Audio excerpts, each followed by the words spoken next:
ওকে তো ভাই লোক চলে আসলো ভাইজানের battle of Galwan cinema teaser, যেটা কি ভাই সত্যি ভালো ছিল নাকি একদমই বেকার। না মানে কয়েকদিন আগে যেভাবে তিনি ইনস্টাগ্রামে একটার পর একটা ধামাকা পিকচার শেয়ার করতেছিল, ভাই আমি তো ভেবেছিলাম সালমান খান এবার ফুল সোয়াগে মাঠে নামবে, কিন্তু তার বার্থডেতে এটা কি দেখালো। মানে এটা দিয়ে সালমান খান কামব্যাক করতে চাচ্ছে। আই নো কেন জানি না আমার এটা মনে হচ্ছে ভাইজান নিজেই নিজের ক্যারিয়ারের 12টা বাজাচ্ছে।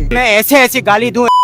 এবং যারা জানো না তাদেরকে বলি, এই সিনেমাটা কিন্তু একটা রিয়েল স্টোরির উপরে বেসড, যেখানে ইন্ডিয়ান সোলজাররা চাইনিজ সোলজারদের সাথে হ্যান্ড টু হ্যান্ড ফাইট করেছিল। নো গানস, নো গ্রেনেড, শুধু পাথর ও গাছের ডাল দিয়ে মারামারি। আর এই লড়াইটাতে কিন্তু দুই পক্ষরই অসংখ্য মানুষ মারা গিয়েছিল। যেই গল্পটাকে কি ডিরেক্টর অপূর্ব লাখিয়া পারফেক্ট ভাবে প্রেজেন্ট করতে পেরেছে। ওয়েল এটাই জানার জন্য আমি টিজারটা অনেকবার দেখেছি যে ভাই এখানে প্রবলেমটা কি। আমি যতবারই এই টিজারটা দেখতেছি প্রত্যেকবারই আমি শুধু হতাশই হচ্ছি। দেন তারপর আমি এই টিজারটাকে দুই ভাগে ভাগ করেছি। প্রথমত পজিটিভ দিক, যেহেতু আজকে ভাইজানের বার্থডে, তাই হয়তো এই সিনটা শুধু বার্থডে স্পেশাল বলে শুট করা হয়। কারণ ভাইজান এখানে যেভাবে নিজের টিমকে দেখে স্মাইল করতেছে এবং শত্রু পক্ষ একদম কাছে আসে, দেন তিনি ফাইট করে। আই মিন যদি এটা শুধুই প্রপার বার্থডে স্পেশাল ভিডিও হয় তাহলে এটাকে ঠিকঠাক বলবো, কারণ আমাদের এটা ভালো নাও লাগলে সালমান খানের যারা কাট্টার ফ্যান্স আছে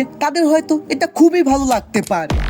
তবে এমনটা যদি হয় মুভির ম্যান অংশ থেকে এটাকে কাট করে নেওয়া হয়েছে, তাহলে এটা আমার একদমই ভালো লাগেনি। কারণ আপনি একবার নিজেই ভেবে দেখুন, এরকম একটা ডেঞ্জারাস সিচুয়েশনে ভাইজান যে লেভেলের ফেস এক্সপ্রেশন দিচ্ছে তার সিচুয়েশনের সাথে একদমই ফিট হচ্ছে না। বাট আমি একটা জিনিস দেখে মজা পেয়েছি, ক্যামেরাম্যান 15 সেকেন্ড শুধু ভাইজানের আগে পিছেই ঘুরতেছে। তবে এটা যেমনই হোক না কেন, মেকাররা শুধু একটা জিনিস অ্যাপ্লাই করেই এই টিজারটাকে 100 টাইম ব্যাটার করে তুলতে পারতো, সেটা হলো বিজিএম। ধুরন্ধরের কথা মনে আছে তো? ইংলিশ র্যাপ প্লাস বিট, ভাই দেখার মজাই অন্যরকম ছিল। তবে এখানকার একটা জিনিস আমার ভালো লেগেছে, সেটা হলো ভাইজানের ডায়লগ ডেলিভারি, যেটাও পারফেক্ট না, তবে প্রিভিয়াস তার কিছু মুভির ডায়লগ ডেলিভারি থেকে এটা অনেক ভালো ছিল। আর যারা এটা ভাবতেছো ভাইজান এই সিনেমাটা দিয়ে নিজের ধামাকা একটা কামব্যাক করবে, ভাই দুঃখের সাথে বলতে হচ্ছে এটা একদমই পসিবল না। अरे क्या क्या करूं मैं इसका कर भी नहीं सकता। বিশ্বাস না হলে একবার শাহরুখ খানের জওয়ান মুভির গ্লিমসটা দেখে আসো, ভাই ওটা দেখে ফিলই পাওয়া যায় যে কিং আবারও ফিরে আসতে চলেছে। কিন্তু ব্যাটল অফ গালওয়ানের ক্ষেত্রে ওরকম কোনো ফিলই হচ্ছে না। আই নো মিরাক্কেলও আবার হয়ে যেতে পারে। টিজারটা খারাপ হলেও ট্রেলারে এমন কিছু চমক দেখালো যেটা এই মুভিটাকে ডাইরেক্ট ব্লকবাস্টার বানিয়ে দিবে।